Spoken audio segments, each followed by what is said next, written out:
প্রথম প্রেমে ৯৭% ক্ষেত্রেই সারা জীবনে একটা আফসোস বয়ে যায়। যাকে সবটা দিয়ে ভালোবাসলাম তাকেই পেলাম না। মানুষের সবচেয়ে বড় পিছু টান হলো মায়া। এই জগতে খুব কম মানুষের কাছে মায়া অতিক্রম করতে পারে। আর যারা পারে না তাদের জীবনে কষ্টের সীমা থাকে না।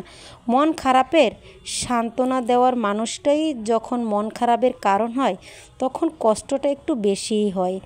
পা না ভিজলে যেমন সাগর পাড়ি দেওয়া যায় না, ঠিক তেমনি চোখ না ভিজলে জীবন পাড়ি দেওয়া অসম্ভব। এই পৃথিবীর নিয়ম বড় অদ্ভুত। তুমি যাকে সবচেয়ে বেশি ভালোবাসবে সেই তোমার দুঃখের কারণ হবে। হাসি খুশি থাকা মানুষগুলো রাতের আধারে অসহায়ের মতো কান্না করে। কেউ তোমাকে খারাপ ভাবলে তুমি কিছু মনে করবে না, কারণ একজন মানুষের কখনো সবার প্রিয় হতে পারে না। প্রেমে আনন্দ থাকে স্বল্পক্ষণ, কিন্তু বেদনা থাকে সারা জীবন। তাকেই বেশি মনে পড়ে যে সারা দিনও একবার তোমার খোঁজ রাখে না।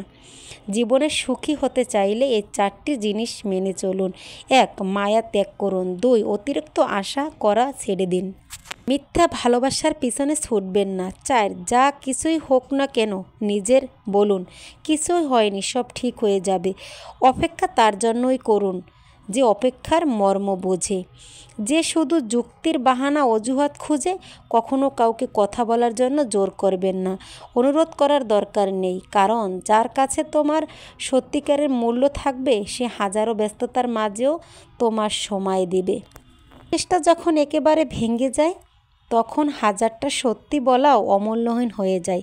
সম্পর্কটা যদি ভাবনার সাথে মিশে যায় তাহলে তা ভাঙা মুশকিল, আর সম্পর্কটা যদি স্বার্থের সাথে মিশে যায় তাহলে টিকিয়ে রাখা মুশকিল।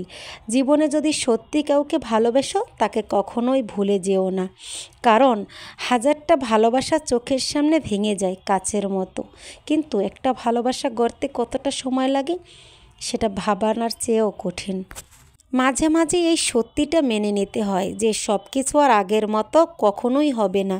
কিছু মানুষ যতটা যত্ন করে কষ্ট দেয়, ঠিক অর্ধেক যত্ন করে যদি ভালোবাসতো না তাহলে পৃথিবীতে বেঁচে থাকার আরও উপলব্ধি হতো।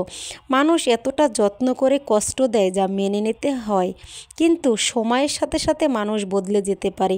কিছু মানুষ প্রথম এত ভালোবাসা দেখায়, কিন্তু কিছুদিন পরেই কাচের মতো ভালোবাসাটা ভেঙে ফেলায়, মানুষের মন নিয়ে খেলে। কিছু মানুষ আছে মানুষকে ভালোবাসা প্লাবন দেখায়, কিন্তু কিছু মানুষ আছে আবার স্বার্থের জন্যও ভালোবাসে। আজ আপনি যাকে পাইয়ে অবহেলা করলেন তার জন্য কেউ একজন মোনাজাতে কান্না করে। ঠিক তেমনি ভালোবাসাটা খুব ছোট্ট একটা শব্দ, কিন্তু টিকিয়ে রাখতে অনেক দিনের সময়।